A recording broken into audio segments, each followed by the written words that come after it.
Hello everyone, स्वागत है आपका मेरे YouTube channel knowledge gate CSE में। In the series of operating system we are going to discuss priority scheduling algorithm today. Priority scheduling algorithm में क्या होता है, किस प्रोसेस को सीपीयू शेड्यूल करने वाला है, इस चीज़ का डिसीजन लेने के लिए हम प्रायोरिटी का यूज़ करेंगे, राइट। बट प्रायोरिटी भी डिपेंड करेगी प्रोसेस के अराइवल टाइम पे, right. Suppose here you have given 4 values of priority। so कभी कभी आपको क्वेश्चन में गिवन होता है कि हाईएस्ट प्रायोरिटी इस प्रोसेस की है तो आप हाईएस्ट प्रायोरिटी असाइन कर देते हो। जब क्वेश्चन में गिवन नहीं होता है तो आपको बाय डिफ़ॉल्ट ये मान के चलना होता है कि जिस भी प्रोसेस के आगे हाईएस्ट नंबर लिखा हुआ है उस प्रोसेस की प्रायोरिटी हाईएस्ट है, राइट।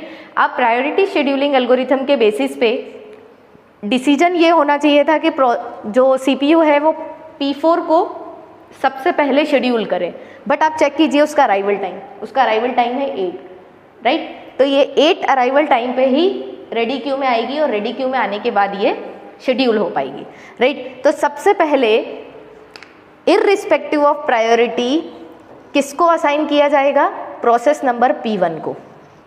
हाँ, ये समझने के पहले हम समझते हैं कि प्रायोरिटी शेड्यूलिंग एल्गोरिथम 2 टाइप की होती है, primitive priority and non preemptive priority. Primitive priority मतलब कि सपोज कि आपने किसी प्रोसेस को शेड्यूल किया और कोई हायर प्रायोरिटी का प्रोसेस आ जाता है तो हम क्या करते हैं, उस प्रोसेस को प्रिम्प्ट करके हायर प्रायोरिटी के प्रोसेस को सीपीयू एलोकेट कर देते हैं, राइट। बट नॉन प्रिमिटिव में क्या होगा, एक बार आपने सीपीयू एलोकेट कर दिया तो जब तक प्रोसेस कंप्लीट नहीं होगा तब तक आप उससे सीपीयू स्नैच नहीं कर सकते।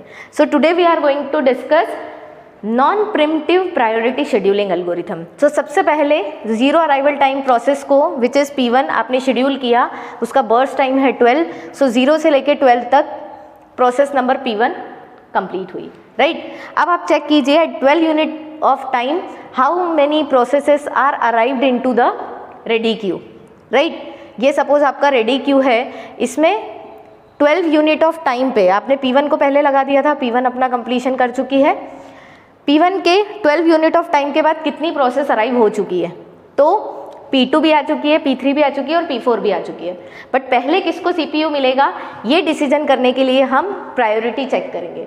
हाईएस्ट प्रायोरिटी किसकी है, P4 की, तो सबसे पहले लगेगी आपकी P4। देन उससे लोअर प्रायोरिटी है P3 की एंड देन उससे लोअर प्रायोरिटी है P2 की, राइट। तो इस तरह से सिलेक्शन होगा।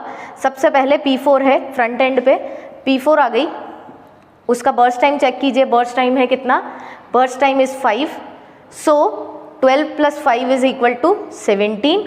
Next process is P3, second highest priority वाली प्रोसेस है P3 जिसका बर्स्ट टाइम है 6। तो आपने 17 में 6 ऐड किया 23, right. Next process is P2 आ गई, P2 का बर्स्ट टाइम चेक कीजिए कितना है 4। तो 23 + 4 27। So this is your Gantt chart. Now it's turn to write, completion time। so completion time of process P1 is 12, completion time of process P2 is 27, of process P3 is 23 and of process P4 is 17, right। next is turn around time। so turn around time का formula क्या होता है, completion time minus arrival time। so completion time is 12 minus arrival time is 0, 12 minus 0 is 12, 27 minus 2 is 25, 23 minus 3 is 20 and 17 minus 8 is 9, right। waiting time, so waiting time is turnaround time minus burst time। so turnaround time is 12, burst time is also 12, तो waiting time हो गया इसका 0। 25 minus burst time is 4, so this is 21। 20 minus 6 is 14 and 9 minus 5 is 4, right। now it's time to calculate response time। so response time would be first time आपको process को CPU कब allocate हुआ था, right, उसमें से आपको arrival time minus करना है। तो प्रोसेस नंबर P1 को फर्स्ट टाइम CPU अलोकेट हुआ है 0 यूनिट ऑफ टाइम और अराइवल टाइम इज ऑल्सो 0, तो this is 0, right. Next is process number P2 को चेक कीजिए, फर्स्ट टाइम CPU अलोकेट हुआ 23 पे 23 माइनस अराइवल टाइम इज 2, तो 23 minus 2 is 21, right. P3 is getting CPU for the very first time is 17 minus 3 is 14, and P4 is getting CPU for the first time at 12 minus arrival is 8, so it is 4, right. So total turnaround time would be 66. Now total waiting time is 39. Total response time is also 39, right. Now formula for average turnaround time is total turnaround time by number of process. So total turnaround time is 66 by number of processes are 4, so it would be 16.25, right. Next is total waiting time. So total waiting time is 39 by 4,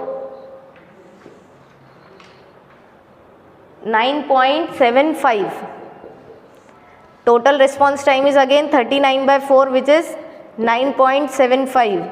Next is number of process, which is 4 by total time is 27. So 4 by 27 is the throughput for this priority scheduling algorithm. तो इस video में इतना ही। Next video में we will discuss how to use primitive priority scheduling algorithm. Thank you.